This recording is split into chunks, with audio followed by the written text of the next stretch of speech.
Hi everyone, I'm back with another coloring tutorial, but this time I'm trying something new and doing a voiceover. As we color, I'll be sharing my thought process, explaining some of my choices, and also talking about how I approach things like lighting, shadows, texture, and all the little details that really help bring my page to life. Today, we're coloring this adorable lazy river page from Comfy Corner by Coco Wyo, so let's jump right in. For this page, I'm gonna start with the sky first. To create the sun, I'm using 2 yellows along with a colorless blender. The process is actually pretty simple. I start by placing my yellows where I want the sun to be, and then I continuously switch back and forth to help soften the transition between them. Once I'm happy with that, I'm gonna start bringing the blue in for the sky. As I'm adding it, I'm repeatedly going back in with the colorless blender. It really helps push the blue away and lighten it, which creates that softer, less saturated area around the light source. So the closer I get to the sun, the more I'm using it, and as I move farther away, I'm using it less. I will say one thing I really like about this technique is that it helps create that subtle shift in the sky. The blue closest to the sun feels lighter and softer, while the area farther away feels deeper and more vibrant. Now the reason I wanted to establish the sky first on the page is because once I know exactly where my sunlight is coming from, it makes the rest of my decisions so much easier. By doing that, it really helps me know exactly where my highlight should be and where the shadow should fall.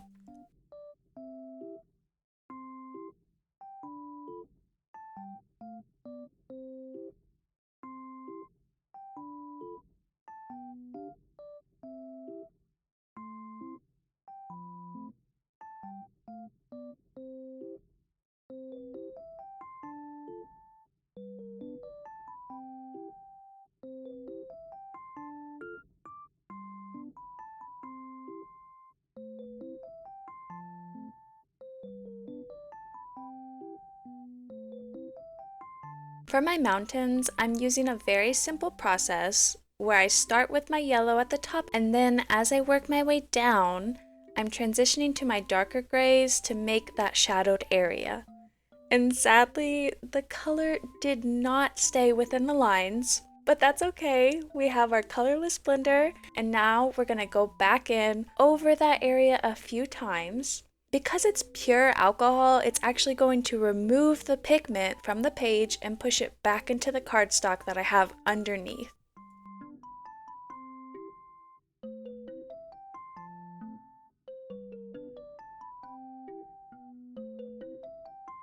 After the mountains, I move on to the trees. I'm using the same lighting concept here by adding yellow where the sunlight would naturally hit before building up my greens from light to dark and blending it back out from dark to light. Now, I'm not always aiming for perfectly realistic lighting. I mostly just want enough contrast that the page feels dimensional and connected to the same light source.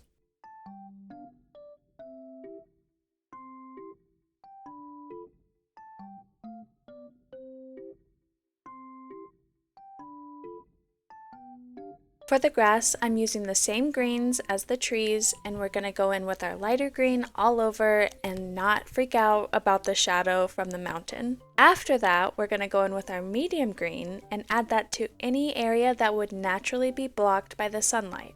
And then closer to the tree trunks, I'm adding just a tiny bit more of that darkest shade.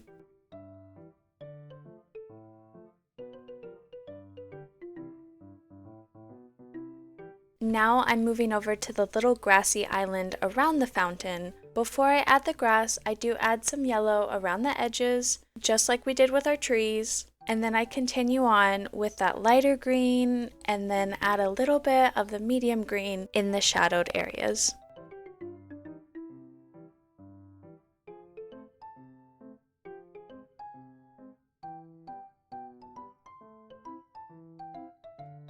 For the flowers, I decided to choose a bright pink that we'll actually be using later on in the page. Next, I'm moving on to the leaves. So for these, I start by placing my lighter green in the area where I want the highlights, and then I bring in my darker green to build the shadows. After that, I go back in with a lighter green just to soften the transition and blend everything together.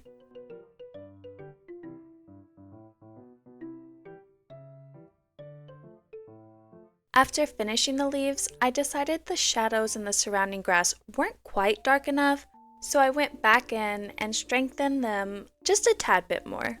At this point, I know I want to do a lot of detail work on the fountain later, so I go ahead and get my base layer of gray down first. That way it has some time to dry before I start adding all of the texture. While doing that, I'm also adding more of that light yellow on the side that's closest to the sun. Just like the area below the leaves, I did decide to go back and darken the area below the fountain. Once that was done, I did decide to go ahead and color the base layer for the rest of the stonework.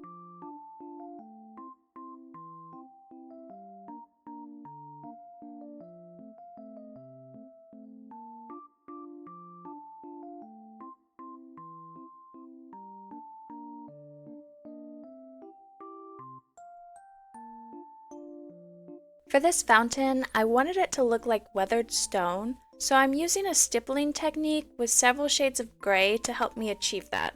Normally, I would work from my lightest color to my darkest, but for some reason on this page, I did decide to do the exact opposite. I began placing my darkest gray in the deepest shadow areas, mostly around the bottom of the fountain and anywhere that would naturally receive less light.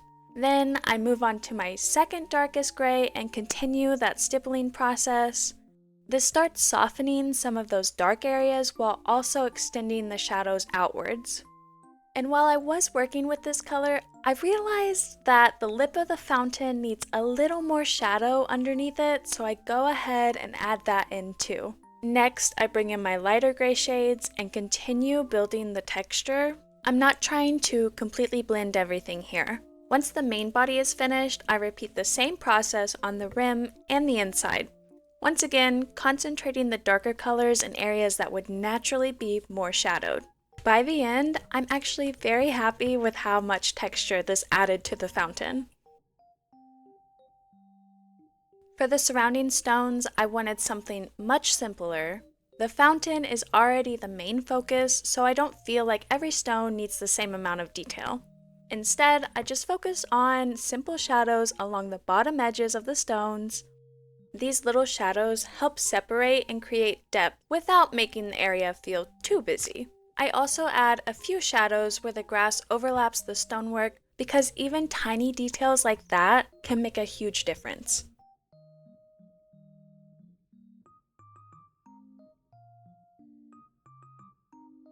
At this point, the fountain area is finished, and now we can finally move on to some fun colors. For the floaties, I wanted each one to have its own color while still feeling connected to the overall palette. One thing I try to do whenever possible is repeat colors throughout the page. The pink has already appeared in the flowers, the greens will appear later on in the frog, and the yellow ties it all back into that sunlight.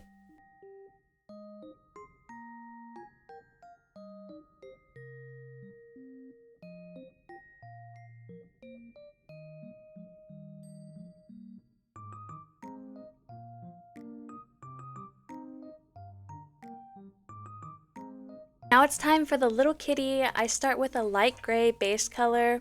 Once the base layer dries, I begin adding some shadows and details with darker grays. And honestly, this cat had a bit of a journey. At first I added a few stripes and thought he looked absolutely adorable. Then I decided he needed more and immediately started questioning my decision.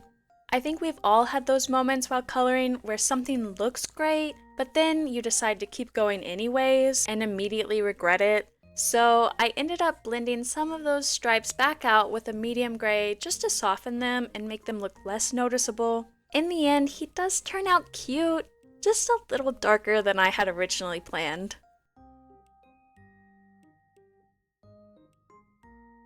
For the frog, I'm using a combo that I use all the time and absolutely love. Then it's time for the capybara. I'm using a warm brown as the base, and then I bring in that same darker brown that I used in the tree trunks for some of the shadows and details.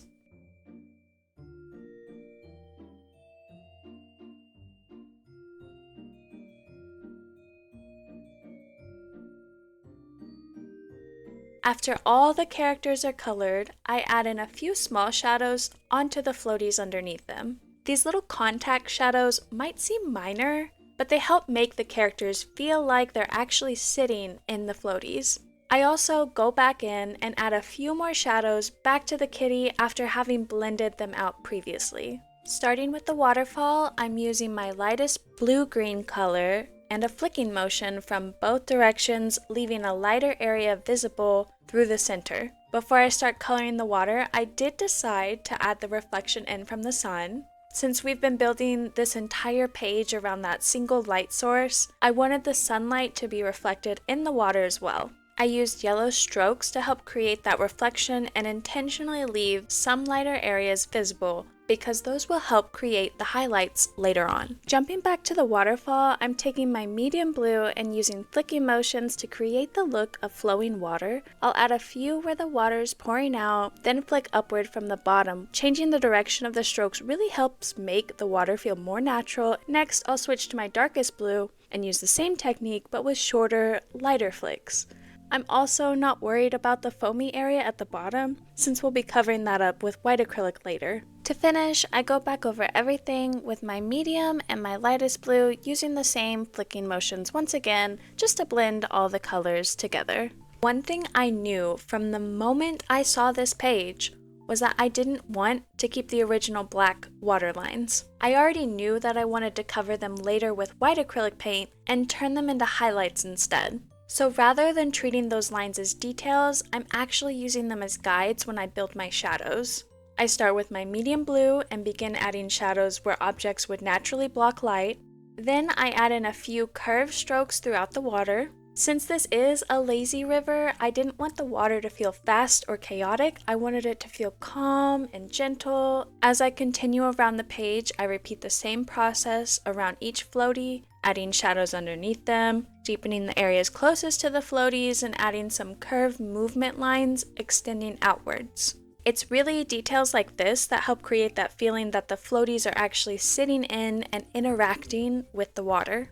Once the medium blue shadows are in place, I bring in my darkest blue, and I use this much more sparingly.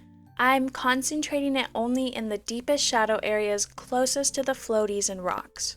After all of that, I go back over everything with my lightest blue. At this point, I'm not doing anything fancy. I'm simply letting the alcohol marker does what it does best.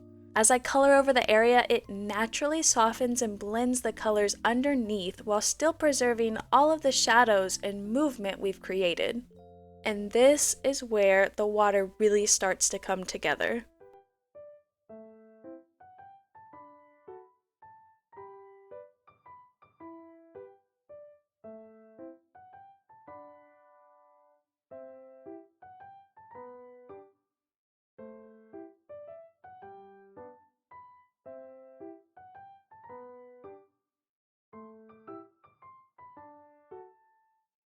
With all the alcohol marker work finished, it's finally time for my favorite parts of any coloring page, and that's adding acrylic details. For this section, I decided to pull out my white dot marker from the brand Just Art. I've had these markers for a while, and I thought they would be the perfect tool for creating the foamy effect at the bottom of the waterfall. The dots really help build that bubbly, splashy water look. Once that's finished, I grab my favorite white acrylic marker. It's from the brand Grabby, and it's seriously my holy grail right now. If you've watched any of my videos or shorts before, you will probably recognize this. I seriously love it so much and use it in every single one of my pages. It's genuinely so amazing. Remember those black water lines I said I didn't want to keep? Yeah, now I'm covering them up with the white acrylic and turning them into highlights instead. This is probably my favorite transformation of the entire page. It makes the biggest impact. The second those black lines become white highlights, the water starts looking brighter and more reflective and just so much more alive. After covering all of the original lines, I'm also adding in some extra details throughout the water. I add little dots and curved highlights as well as a few extra accents just to help emphasize the movement. The finished look reminds me a little bit of the jelly style effect. It's not entirely the same, but it still has that glossy, reflective look. Then I'm moving around the page, adding smaller white details here and there. I add some white centers to the flowers, a few highlight dots throughout the grass, and at one point I did notice that there was a tiny bit of bleed through on one of the flowers, so the white acrylic is perfect for disguising that. And now moving back to the fountain, even though I already added all of the stippling texture earlier, I still feel like the stone needed something extra, so I started adding clusters of white dots. These aren't necessarily realistic highlights, but I really like the way it breaks up the gray and makes the fountain feel more interesting. I add them to both the outside and inside sections, and looking back, I do think that I could have added a little crack to the stone that could have been really fun. But overall, I'm super happy with how it turned out. Now, after stepping back and looking at the page, I realized there's a few areas that need just a little more contrast. One thing I've learned is that sometimes you don't notice these things until the page is almost finished. So I go back in and deepen some of the shadows just around the stonework, beneath the waterfall, and along the edges of the stone border. It's a very minor adjustment, but it does really help to add more depth and dimension. Then I add highlights to the floaties and place them on the side facing the sun. I love how this makes them look a little shiny and almost like plastic. At this point, I decide I want to push the lighting just a smidge further. So this is when I pull out my yellow acrylic marker and start revisiting all of the areas where I've previously added sunlight with the alcohol markers. For this, I'm actually using the new Ohuhu Ulu acrylic markers, and I'm going over the mountains, trees, grass, fountain, basically anywhere that would naturally be catching sunlight. I think this adds the perfect warmth for the final result.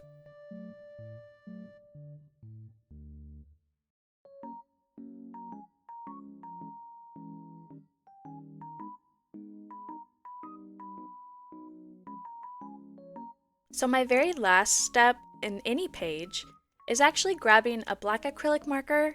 Since I've covered some of the original line art, I use the black acrylic just to restore any outlines that need sharpening up. It's a simple step, but it makes such a difference. And with that, the page is finally complete. I absolutely love how this one turned out. The water ended up being exactly what I hoped it would be, and I love how the sunlight just ties everything together. This was one of the pages that really stood out when I first flipped through this book, so I'm so happy to get the chance to finally color it. And I just want to say thank you so much for joining me for my first ever voiceover tutorial. If you've enjoyed this style, please let me know in the comments. I'd love to make more videos like this in the future. And if you have any recommendations on pages you want to see me do, or if you've colored this page yourself, I'd love to hear how you approached it. And with that said, thanks for watching, and I'll see you in the next one. Bye guys!